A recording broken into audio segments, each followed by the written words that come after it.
Acts chapter 24.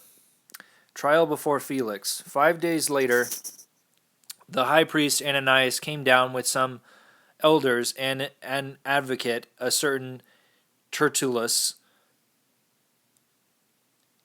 and they presented formal charges against Paul to the governor.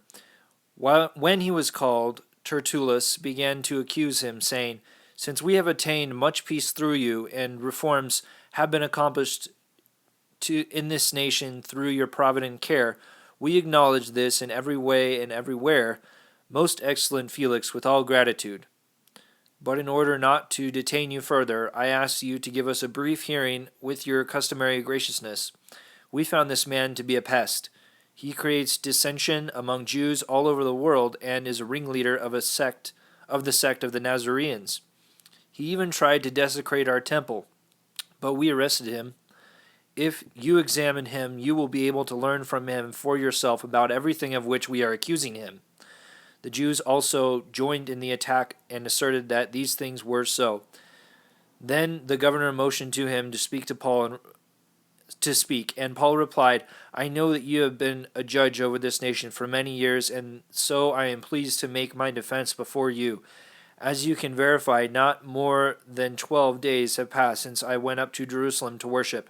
Neither in the temple, nor in the synagogues, nor anywhere in the city did they find me arguing with anyone or instigating a riot among the people. Nor can they prove to you the accusations they are now making against me. But this I do admit, that according to the way, which they call a sect, I worship the God of our ancestors, and I believe everything that is in accordance with the law and written in the prophets. I have the same hope in God as they themselves have, that there will be a resurrection of the righteous and the unrighteous. But of this I always strive to keep my conscience clear before God and man. After many years I came to bring alms for my nation and offerings. While I was so engaged, they found me, after my purification, in the temple without a crowd or disturbance. But some Jews from the province of Asia, who should be here before you make whatever accusation they might have against me, or let these men themselves state what crime they discovered when I stood before the Sanhedrin, unless it was my one outcry as I stood among them, and that I am on trial before you today for the resurrection of the dead." Then Felix, who was accurately informed about the way, postponed the trial, saying, "When Lysias or Lysias was the commander, when Lysias the commander comes down, I shall decide your case."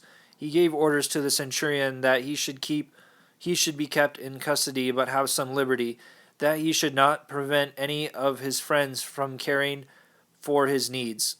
Captivity in Caesarea. Several days later, Felix came with his wife Drusilla, who was Jewish. He had Paul summoned and listened to him speak about faith in Christ Jesus. But as he spoke about righteousness and self-restraint and the coming judgment, Felix became frightened and said, "You may go for now. When I find an opportunity, I shall summon you again." At the same time, he hoped that a bribe would be offered him by Paul, and so he sent for him very often and conversed with him. 2 years passed, and Felix was succeeded by Porcius Festus.